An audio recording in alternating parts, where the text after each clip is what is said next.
So this is a tutorial about how to rebuild the Arrma 3S slipper clutch, and we actually need this Arrma slipper clutch maintenance set, and that basically comes with a screw. They have a spring here, and this plastic part here is actually for the bigger Arrma 4S cars. So if you're running a 3S Arrma, you basically can just you don't need this spring right here. And it also comes with a few bearings for the screws, and as well as this plastic protector for the slipper clutch unit. And in case you wonder, here we have the part number, it's ARA 311033. And before I start, I'm just going to mention the fact that this is not the stock spur gear. This is actually the hot racing metal spur gear. So it got the same tooth. I mean, it's the same size, but only that it's metal. So the first thing you're going to have is 2mm hex wrench, and you just basically stick it in here and screw this whole screw out. And I'm just going to imagine this is actually a pretty long screw. So this might take you few minutes, if not two, maybe 1 minute to get this screw fully out. So just be patient and just doing the job with your hand all the time, and eventually you will get it out. And also just to mention, the Arrma, they just like to put excessive Loctites on everything. So sometimes you just have to get a lighter or something. You just have to heat the thing up, and the screw will eventually come out pretty easy. And once you get the screw out, you can basically start to disassemble the whole clutch. And the way you do it is really simple. You just pull the upper part off, and this underneath as well. Just pull it right off, and it's really easy.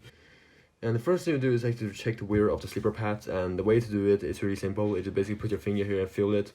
I mean, if it feels really uneven and it's just not really good, then just swap it out and throw them away, and just buy yourself new slipper pads for the spur gear. So now I'm just going to show you guys the assembly sequence. So you have a shallow part on the front, and you have a deeper part on the back. So as you can see, on the deeper part right here, you have a groove here, and your bearing are supposed to go in there. And as you can see, the bottom of the bearing is actually raised. So you basically have to have this raised area of the bearing facing up into this groove right here, and that's where it goes in. And just basically pop it in with your finger like this, and there we go. There's your bearing correctly installed. And then you have the slipper pad. So basically on the back, you have to first put so basically you have to put one slipper pad in at first from the back, and now you're putting the metal plate here. And last but not least, you have this upper part here. They basically covers up the metal plate. So just put that on as well. Turn it around. Here you have the front side. So another slipper pad are supposed to go in here as well. So a fully assembled slipper clutch should have 3 slipper pads inside of them. And you can basically throw away the slipper screw right here, because everything right here on the screw and including the screw are going to be getting changed and replaced by everything in this maintenance set. So you actually need it, you can just literally throw it away. And here's all the new stuff that we'll be installing. And as I said, this plastic thing right here, you don't actually need it. This is actually for the bigger 4S cars, so just put that away. And here you have the bearing that's supposed to go onto the slipper screw.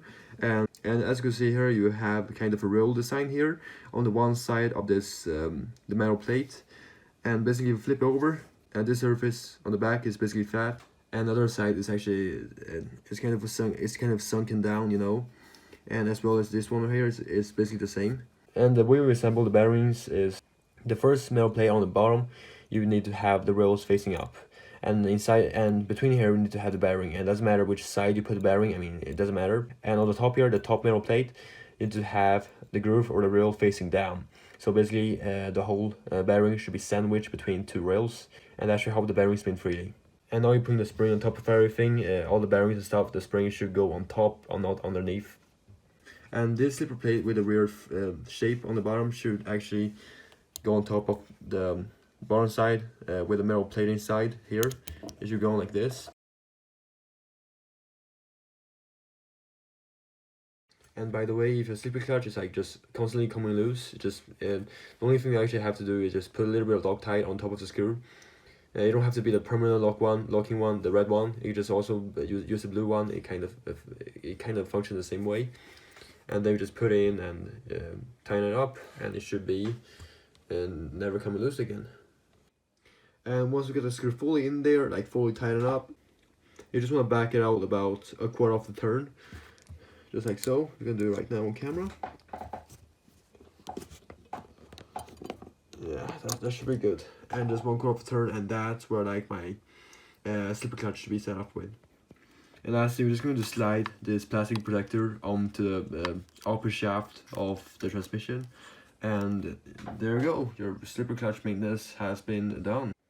And when I'm done with my Revo videos, I might as well just start making videos about Arrma cars, because I mean they're currently the most popular brands on the market, so it's good to share some of the stuff I know, and it might just help out a lot as well. So yeah, I might just do it.